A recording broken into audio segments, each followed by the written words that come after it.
How you doing today? I'm good. How are you? Yeah, pretty good. Watched the film a couple of days ago. Really enjoyed it. It's some parts of it were really unexpected. I think would be fair to say. First question, a very important question. Every year you hear about the debate with Die Hard whether or not it's a Christmas film. Now in Riders of Justice we see Mads Mikkelsen wearing a Christmas jumper and a Christmas tree. So is Riders of Justice officially a Christmas movie? Honestly, I don't know. And I didn't think about it until I had my first interview and I was asked this question. The sole reason I chose Christmas is because it's the perfect coming together of family, right? In the end scene. So I mean, yeah. That's why, but I hope it's a Christmas movie because I like Die Hard and I like Christmas movies. So I'll go for it if people agree. I'll say it's officially a Christmas movie. Well, I'm going to add it to my list every year now. That'll be there next to Die Hard. How did the idea come about for the film, and what was the writing process like for you? Well, I mean, the idea came. There was sort of two ideas. One was on a technical level that I really wanted. I've been trying to, all the movies I've done has been like a mix of genres. And this time I wanted to take I've done a lot of these serious naturalistic dramas as a screenwriter for different directors, especially Susanne Bier. And I've always wanted to merge it with one of my more crazy, out there comedies. And so that was one of the things I set out to do.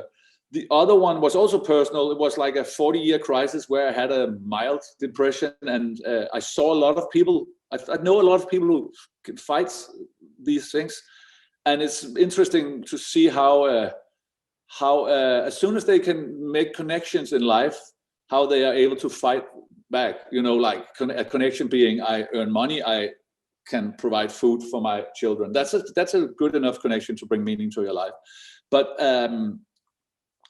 Often you see that people cannot connect the dots and they go down this black hole, and it's very tough to come out of. And that's basically Markus. Of course, I turned up the volume of him. But that was a journey with a man who, a man suffering from a depression who has no tools to connect with his daughter. I wanted to make that story and then try to do the genre mix. That was a long explanation, but that's the truth. Yeah, I definitely think, the tackling of mental health, I suppose, in Markus, definitely comes through. It feels, very, very real. There's a lot of those, tough subjects, but through that, there's a lot of this, dark humor. How crucial was that to, breaking the tension? Well, I think humor was invented as a survival mechanism, and in real life, for me, and I mean, as I said many times, I mean, I had the best laughs at funerals. Because humor sometimes helps us to get through when it's completely crazy dark and our lives are miserable. So for me to do a story that deals with all these subjects without humor is just natural. I mean, I don't think I wouldn't have done it without. So yeah, sure. The action scenes in it, all feel very, very grounded. What was the biggest challenge for shooting some of the action scenes? I think all the action scenes were shot in 5-6 days, which is crazy because the biggest challenge in European cinema is that you have no budget. So it's really, we had to rehearse everything because we hardly could do it twice because the scripts and everything is so expensive to do. So the biggest challenge was money. I mean, of course, it always is. But again, we had Mads, Mads is so precise in every movement. He's an old dancer. He's just a great team player. So I mean, it couldn't have, and I had a great team that did the special effects, and so it worked out. But it was a challenge. We could have used some more days. Was it quite a fun set? How was the shoot in general for Riders of Justice? It's always, because now we've done this for 25 years, and it's like a camp where we get back all the old friends. So it's always a really nice and cozy, fun set. But we do, I mean, when I say that, people are like, okay, that sounds lazy, but we do actually concentrate and work also. But it's nice. It's always a nice set with these guys. Yeah, you get to have fun, but the work gets done as well. we're private friends also. So we know each other so well. We've known each other most of our lives. So it's and now, especially now when everybody's like out in the world and Mads is doing this and this and this, it's fun to just be a small crew, go to Sweden, shoot a movie. That's nice. Yeah, you've worked with obviously Mads and Nikolaj, Kaas.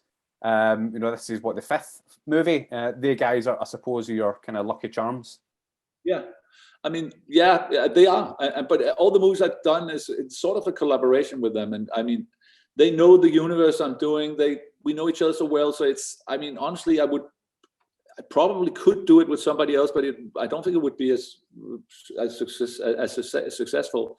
And I probably wouldn't dare to go as far as I go sometimes. So and I think it's a great thing we got going. What I really loved was the chemistry between Nikolaj, Nicolas bro, and Lars. Was that something, did they have kind of, rehearsal time, or was that something that came about naturally, during filming? Yeah, but again, it's, Denmark is quite a small country, so I think they've all known each other for 30 years. So, but it was something we were really aware of, that we need to have this, the emotions between us, the love between them, even though it's very male and crazy and nerds, and they fight and say horrible things. We need some physics to show that, the best friends talk like that to each other, Yeah.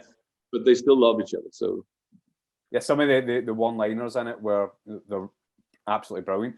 The one thing I did want to ask, I was reading that the bathroom scene, that scene with the mirror, not to give much away, Mads did that for real. Is that true? And yeah. That must have been a very scary time for you, filming that, hoping it went as good as it could.